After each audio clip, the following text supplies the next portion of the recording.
أولئك في ضلال بعيد وما أرسلنا من رسول إلا بلسان قومه ليبين لهم فيضل الله من يشاء ويهدي من يشاء وهو العزيز الحكيم.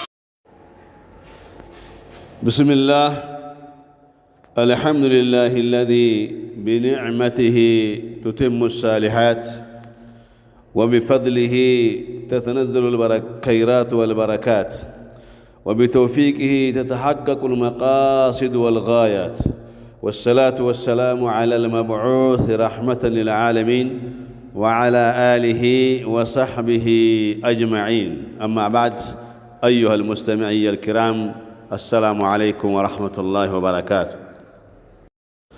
የተከበራችሁና ውድ የሆናችሁ የእስላም ልጆች በያላችሁበት የአላህ ሰላምና እዝነት በእናንተ ላይ ይሁን በማለት ያው ኢንሻአላህ ወደ ዛሬው ትምህርት እንገባለን። የዛሬው ትምህርት በረመዳን ውስጥ ሸሪዓዊ የሆነ ምክንያት መብላት የተፈቀደላቸውን ወገኖች ኢንሻአላህ እንመለከታለን። እስልምና እንደሚታወቀው ቀላልና ገር ነው ማለት ነው። رخص الله تعالى الفطر في نهار رمضان لأهل الأعذار الشرعية وهم الله سبحانه وتعالى برمضان وسط شريعاوي هنا عذر ومكنات لا الله سوج اندي بلو الله فقدوا الله شوال مارنو الله فقدوا لا يكلف الله نفسا إلا وسعها نو عند نفس بمتشلو انجي بمتشلو الله يتيقات مارنو اسلمنا كاكم بلاي آزم سلازي يمجمرو ما نو المريض نو بشيتنيا يهون سو رمضان ور بمتابد جزي الذي يشق عليه الصوم أو يدره مصوم بطام የሚያስቸግረው ከሆነ ወይም ደግሞ በሽታው ከጾሙ ጋር የሚጎዳው ከሆነ እንዲበላ ተፈቅዶለታል ማለት ነው። ይህ ሰው እንደው በልቶ ብቻ በዛ መቅረት ሳይሆን እስላም ያስቀመጠው ይበላና ከዛ ሲዲን ወይም ሲሻለው በሌሎች ወሮች ቀዳ እንዲከፍል አላህ አዟል ማለት ነው። ሁለተኛው መንገደኛ ነው። አልሙሳፊር ሙሳፊር መንገደኝነት የእሳት ቁራጭ ነው ይባላል።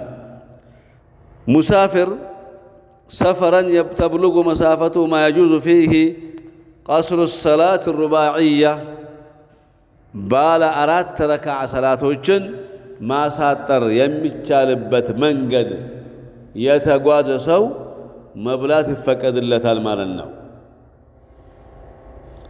የሁለት ቀን መንገድ ይላሉ ዑለማዎች ማለት ነው። ይህ ሰው መጾም በሱ ላይ ግዴታ አይደለም ማለት ነው። መንገድ ላይ ብዙ ችግሮች አሉ።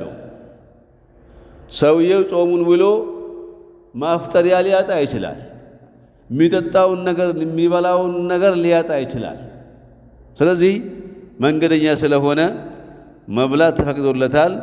በኋላ ሲመለስ ግን ከረመዳን ውጭ ባሉ ወራቶች በፈለገው ወር ማለት ነው ያ ቀጣዩ ረመዳን ከመምጣቱ በፊት ቀዳ መክፈል ወይም ማውጣት ይኖርበታል ማለት ነው። ሶስተኛው አልሐይድ ወኑፈሳ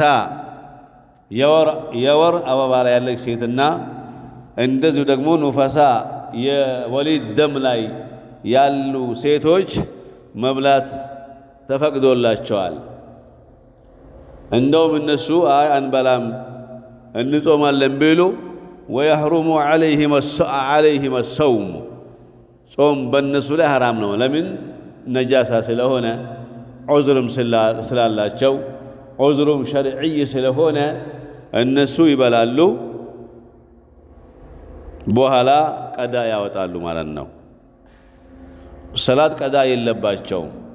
የጾም ቀዳ ግን አለባቸው። ቀን ቆጥረው የበሉባቸውን ቀናቶች ከረመዳን ውጭ ባሉ ወሮች ቀናቶች ይከፍላሉ ማለት ነው። ሌላው አልሐሚል ነፍሰ ጡር ሴት ወልሙርዲዑ የሚታጠባ ሴት እንደዚሁ ነፍሰ ጡር ሴቶችና የሚያጠቡ ሴቶች እንደዚሁ ኢዛ ካፈታ ዐላ አንፉሲሂማ ለራሳቸው በሰጉ ጊዜ እኔ ነፍሰ ጡር ሆኜ ከጾምኩኝ እኔ አጥቢ ሆኜ እያጠባው ከጾምኩኝ እጎዳለሁ ብለው ከፈሩም መብላት ተፈቅዶላቸዋል።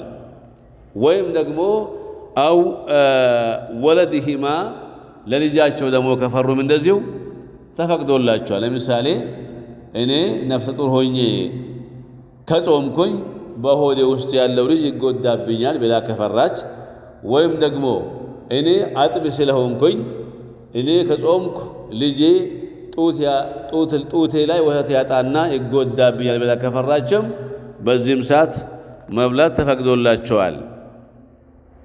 ግን በኋላ ቀዳ ይከፍላሉ ማለት ነው። የቀዳ አከፋፈሉ ለራሳቸው በፈሩና ባፈጠሩ ጊዜ የሚከፈለው በኋላ ጾም ብቻ ቀዳ ብቻ ነው ማለት ነው። ለልጆቻቸው ግን ፈርተው ከሆነ ግን መዓል ቀዳ ከፋራ አለባቸው ማለት ነው። ከመጾም ጋር ከፋራም ይከፍላሉ። ኺላፍ አለበት።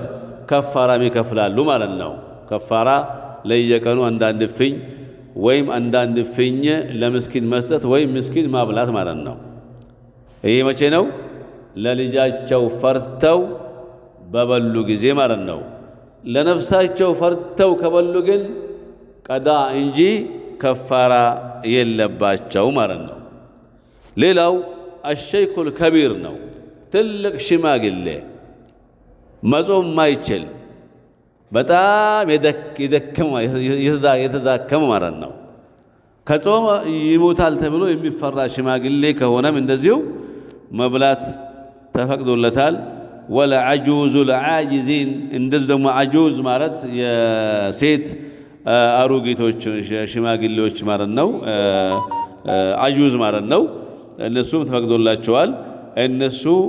እነዚህ ደግሞ ወለመሪዱ መረደን ሙዝሚነን ላ ዩርጃ ሸፋኡሁ አው ቡርኡሁ ይሄም እንደዚሁ በሽታው ማይዲን በሽታ ያለበት ሰው ሁልጊዜ ከሱ ጋር የሚኖር በሽታ ያለበት ሰው ምስለ ሱከር ማለት ነው።